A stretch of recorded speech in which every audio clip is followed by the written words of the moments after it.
एक अपाहिज बुढ़िया भगवान विष्णु के मंदिर जाकर भीतर से ताला बंद कर देती है, लेकिन किसी ने सोचा भी नहीं होगा कि अगले दिन ऐसी अजीबोगरीब घटना घटेगी कि सबके होश उड़ा देगी। मध्य प्रदेश के एक गांव में चतुर्भुज भगवान का एक सुंदर मंदिर स्थित था।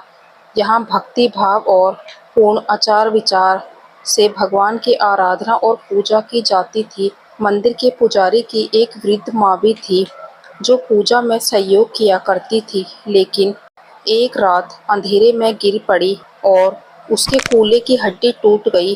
अब वह चल फिर नहीं सकती थी, बस घसीट-घसीट कर जैसे तैसे मंदिर आती। वह ठाकुर जी की ठीक से पूजा न कर पाने की वजह से बहुत दुखी रहती थी और अक्सर देवता को कठोर शब्दों में फटकार लगाती रहती थी।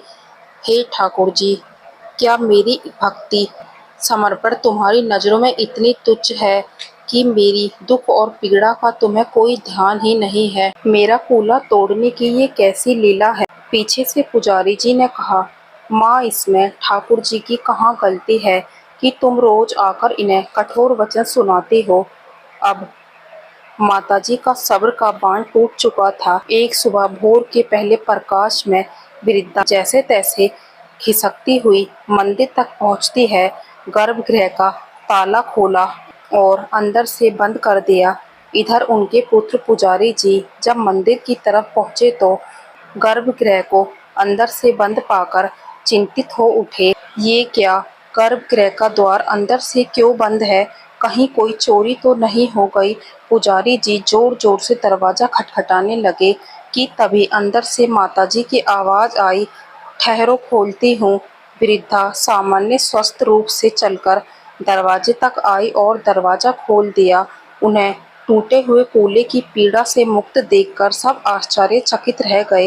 ये चमत्कार कैसे हुआ? आप तो चल भी नहीं पा रही थी, अब आप कैसे चल रही हो? भगवान चतुर्भुज की कृपा है बेटा। मैं आज चतुर्भुज भगवान से लड़ाई करने आई थी। मैंने उनसे कहा, तुमने मेरा कूल्हा क्यों तोड़ा? अगर तुमने इसे अभी ठीक नहीं किया तो मैं तुम्हारा कूल्हा तोड़ दूंगी। मैंने चंदन वाला चकला उठाया और तभी उन्होंने मेरी कमर पर हाथ फेरा और मेरा कूल्हा जोड़ दिया और मैं ठीक हो गई। माँ, तुम्हारी आस्था ने तो भगवान को भी हिलाकर रख दिया। माँ, आपने तो हम सभी को सिखा दिया कि अगर मन में सच्ची आस्था हो तो भगवान भी सुनते हैं। बुढ़िया की बातें सुनकर गांव के लोगों ने उसकी आस्था की वाहवाही की। इस घटना ने न केवल पुजारी और ग्रामीण को बल्कि हम सबको एक महत्वपूर्ण पाठ सिखाया। विश्वास और भक्ति की शक्ति अद्भुत होती है और सच्चे दिल से की गई प्रार्थना कभी अनसुनी नहीं जाती। हमें भगवान की भक्ति हमेशा निष्कपट भाव से करते रहना चाहिए।